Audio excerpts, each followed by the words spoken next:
Welcome to Yashoda cooking channel. ಇವತ್ತು ಗಸಗಸೆ ಪಾಯಸ ಯಾವ ರೀತಿ ಮಾಡೋದು ಅಂತ ಹೇಳ್ಕೊಡ್ತೀನಿ ಬನ್ನಿ. First stove ಹಚ್ಕೊಳ್ಳಿ. ಸ್ಟವ್ ಹಚ್ಚಿ ಒಂದು ಪಾನ್ ಇಡಿ. ಪಾನ್ ಇಟ್ಮೇಲೆ ಗಸಗಸೆ ಹಾಕಿ. ಗಸಗಸೆಯನ್ನೇ ಮೇಯ್ನ್ ಬೇಕಾಗಿರೋದು. 1-2 ಸ್ಪೂನ್ ಹಾಕಿ.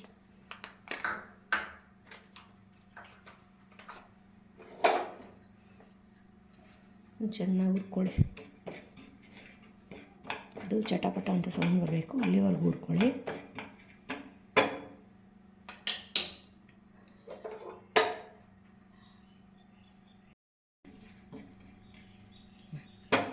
ನೋಡಿ ಇಷ್ಟ ಆಗಿದೆಯಾ? ಸಾಕು. ಇದನ್ನು ತಗೊಂಡು ಸ್ವಲ್ಪ ನೀರು ತಗೊಳ್ಳಿ. ಸ್ವಲ್ಪ ಒಂದು 5 ನಿಮಿಷ ಏನಿಲ್ಲ, ಸ್ವಲ್ಪ ನೀರು ತಗೊಂಡು ಆ ನೀರೊಳಗೆ ಈ ಗಸಗಸೆ ಹುರಿದಿರೋದು ಹಾಕ್ಕೊಂಡು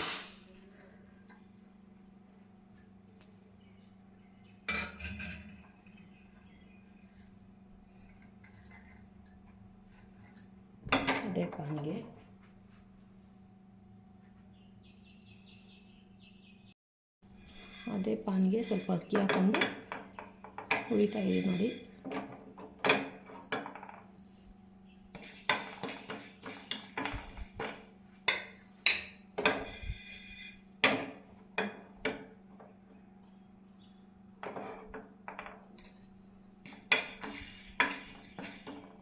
ಇದು ಸಾಕು.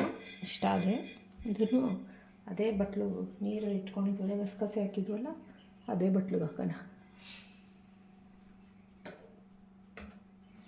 ಈಗ ಅದೇ ಪಾನಿ ಇಟ್ಕೊಂಡು ಸ್ವಲ್ಪ ಬಾದಾಮಿ,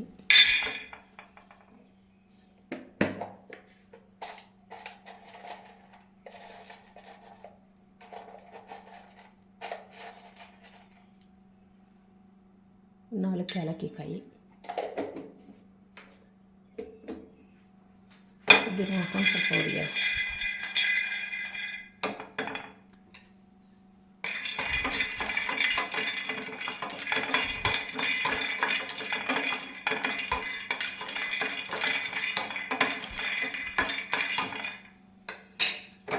ಇದನ್ನು ಜಾಸ್ತಿ ಫ್ರೈ ಮಾಡೋಕ್ಕೆ ಹೋಗಬೇಡಿ, ಸುಮ್ಮನೆ ಬೆಚ್ಚಗಾದರೆ ಸಾಕು, ಸರಿನಾ?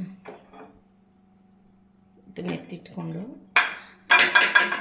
ಒಂದು ಪಾತ್ರೆ ಇಟ್ಟು ಆ ಪಾತ್ರೆಗೆ ಒಂದು ಅರ್ಧ ಚಮಚ ನೀರು, ಒಂದು ಅರ್ಧ ಚಮಚ ಬೇಡ, ಸ್ವಲ್ಪ ಹುಳಿ ನೋಡಿಕೊಂಡು ಇದಕ್ಕೇನೆ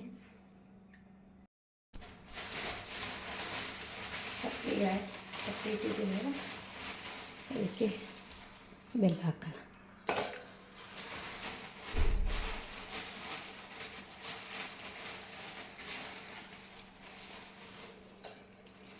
ನಿಮಗೆ ರುಚಿ ಎಷ್ಟು ಬೇಕು ಅಷ್ಟು ಬೆಲ್ಲ ಹಾಕ್ತೀನಿ. ಆ ಜಾರಿಗೆ ಬಾದಾಮಿ, ಏಲಕ್ಕಿ ಎಲ್ಲ ಹಾಕಿ ಹಾಕಿದ್ಮೇಲೆ ತೆಂಗಿನಕಾಯಿ, ಕೊಬ್ಬರಿ ಹಾಕ್ಬೋದು. ನಾನು ತೆಂಗಿನಕಾಯಿ ಹಾಕ್ತಾಯಿದ್ದೀನಿ. ಕೊಬ್ಬರಿ ಹಾಕಿದ್ರೆ ಇನ್ನೂ ಚೆನ್ನಾಗಿರ್ತೈತೆ. ನಾನು ತೆಂಗಿನಕಾಯಿ ಹಾಕೋತಿದ್ದೀನಿ. ನಿಮ್ಗೆ ಬೇಕು ಅಂದರೆ ಕೊಬ್ಬರಿನೇ ಹಾಕ್ಕೊಳ್ಳಿ.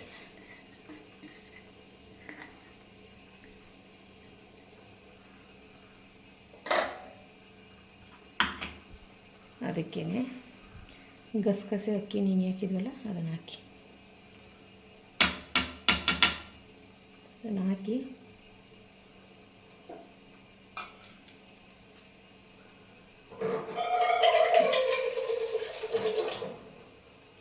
ನುಣ್ಣಗೆ ರುಬ್ಕೊಳ್ಳಿ. ನಾನು ರುಬ್ಕೊಂಬರ್ತೀನಿ, ರುಬ್ಕೊಂಬಂದು ತೋರಿಸ್ತೀನಿ, ಸರಿನಾ? ಅಂದರೆ ಇದನ್ನು ನುಣ್ಣಗೆ ರುಬ್ಕೊಂಬಂದಿದ್ದೀನಿ. ಇದನ್ನು ತಪ್ಪಲಿಗೆ ಹಾಕೋಣ.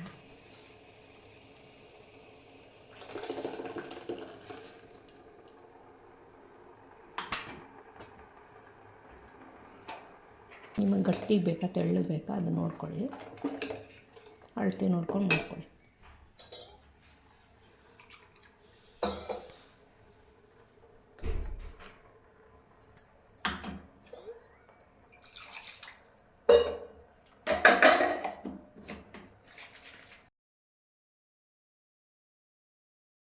ಇದು ಚೆನ್ನಾಗಿ ಕುದಿ ಬರಲಿ.